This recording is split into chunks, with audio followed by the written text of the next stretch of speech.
بسم اللہ الرحمن الرحیم۔ شروع کرتا ہوں اللہ کے ببرکت نام سے جو دلوں کے راز خوب جانتا ہے۔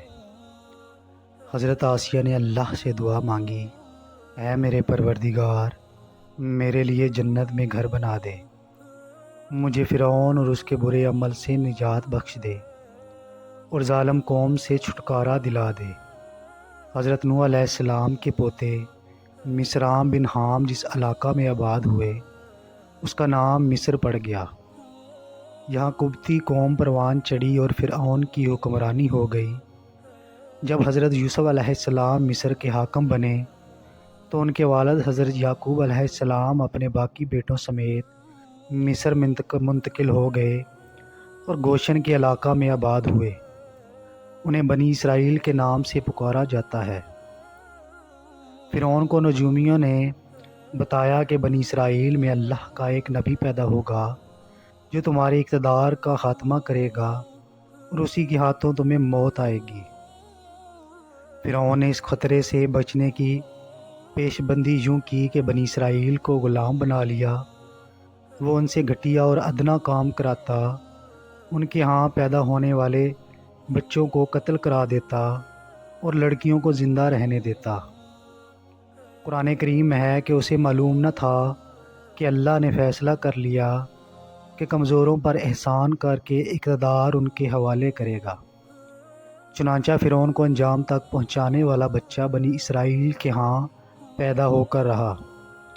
حضرت موسیٰ علیہ السلام کے والد کا نام عمران اور والدہ کا نام عیارخا تھا۔ انہیں اندیشہ تھا کہ ظالم فرعون ان کے بچے کو پیدا ہوتے ہی مروا دے گا۔ ماں کو اللہ کی طرف سے پہلے ہی وحی آ گئی، بچے کو دودھ پلانا اور جب اس کی جان کو خطرہ ہو تو اسے دریا میں ڈال دینا اور ڈر یا اندیشہ نہ رکھنا۔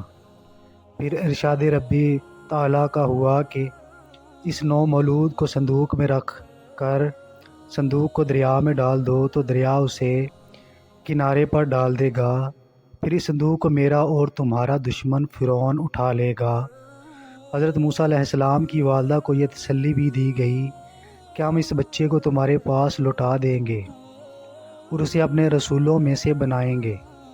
عیار خان نے اللہ کے حکم کی پیروی کی، ساتھ ہی اپنی بڑی بیٹی یعنی موسیٰ علیہ السلام کی بہن سے کہا اس کے پیچھے پیچھے چلی جاؤ۔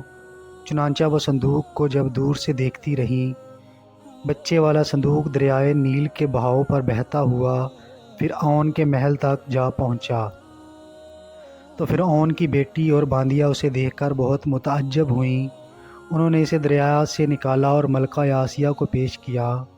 انہوں نے صندوق کا ڈھکنا کھولا تو ایک خوبصورت بچے کو دیکھ کر بہت خوش ہوئیں، فوراً بچے کو پالنے کا فیصلہ کر لیا۔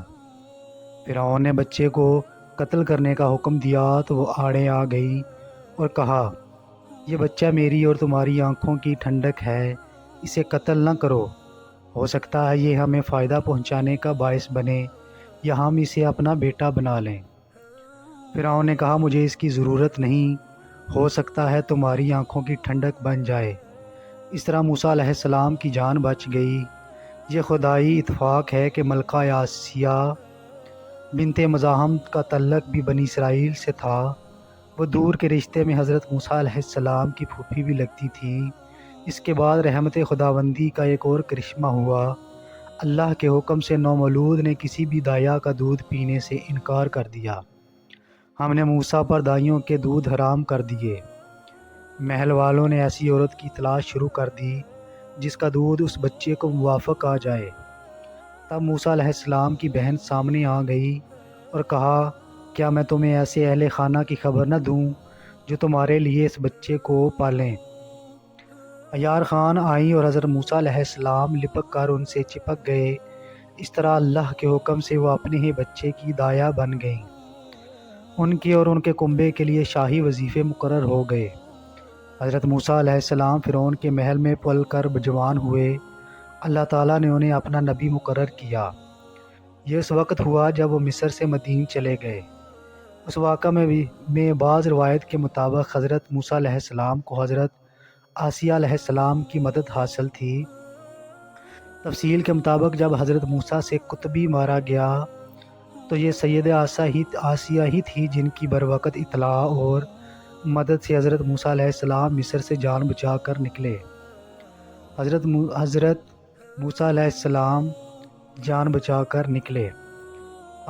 حضرت آسیہ موسیٰ علیہ السلام کی پرورش کے دوران ان کی نیک فطرت سے اچھی طرح واقف ہو چکی تھی، چنانچہ جب حضرت موسیٰ علیہ السلام نے اپنے نبی ہونے کا اعلان کیا اور فرعون کے جادوگروں اور ان کے جھوٹے سانپوں کو اپنے عصا سے شکست دی تو وہ فوراً ایمان لے آئیں، لیکن چونکہ اپنے شوہر فرعون کے مظالم کو بھی خوب جانتی تھی اس لیے آپ نے ایمان کا اظہار نہ کیا۔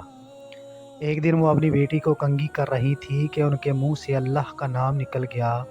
انہوں نے کہا تھا، برباد ہو جو اس اللہ کا انکار کرتا ہے جو میرا، فرعون کا اور سب کا رب ہے۔ بیٹی بھی پکی کافر تھی۔ اس نے اپنے باپ فرعون کو خبر دی۔ فرعون نے انہیں طرح طرح کی اذیتیں دینا شروع کر دیں۔ حضرت آسیہ علیہ السلام کو دھوپ میں لٹا دیا جاتا، ان پر سانپ چھوڑ دیے جاتے۔ وہ جواب دیتی، میں موسیٰ اور ہارون کے رب پر ایمان رکھتی ہوں۔ فرعون نے ان کے کئی عزیز ذبح کرا دیے، لیکن انہوں نے پھر بھی فرعون کو رب نہ مانا۔ آخرکار فرعون نے ان کے ہاتھ پاؤں میں کیل گاڑ دیے اور سینے پر بھاری چٹان گرا دی۔ حضرت آسیہ نے اللہ سے دعا مانگی، اے میرے پروردگار، میرے لیے اپنے ہاں جنت میں ایک گھر بنا دے اور مجھے فرعون اور اس کے برے عمل سے نجات بخش دے اور مجھے ظالم قوم سے چھٹکارا دلا دے۔ روایات میں آیا ہے کہ حضرت موسیٰ علیہ السلام یہ دلدوز منظر دیکھ رہے تھے۔ انہوں نے بھی اللہ پاک سے دعا مانگی کہ اے اللہ، رنج و درد آسیہ سے اٹھا لے۔ اللہ تعالیٰ نے فرشتے بھیجے جنہوں نے حضرت آسیہ پر اپنے پروں کا سایہ کیا، پھر انہیں جنت میں محل دکھایا اور وہ مسکرائیں اور اللہ تعالیٰ نے ان کی روح کو اپنی طرف اٹھا لیا۔